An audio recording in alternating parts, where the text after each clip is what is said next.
Mas paigtingin pa ang pagpapatupad ng batas trapiko sa Western Visayas matapos lumagda sa isang Memorandum of Understanding ang Land Transportation Office at Police Regional Office 6 para sa mas maayos na data sharing sa mga insidente sa kalsada.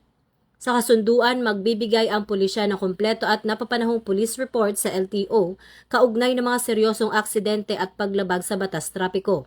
Magsisilbi itong batayan sa pag-issue ng show cause orders laban sa mga pasaway na driver at operator. Tutulong din ang PNP sa roadside inspection at enforcement operations habang ang ilang police officers naman ay ide-deputize ng LTO upang tumulong sa pagpapatupad ng batas tulad ng Anti-Drunk and Drug Driving Act, Anti-Distracted Driving Act at Motorcycle Crime Prevention Act.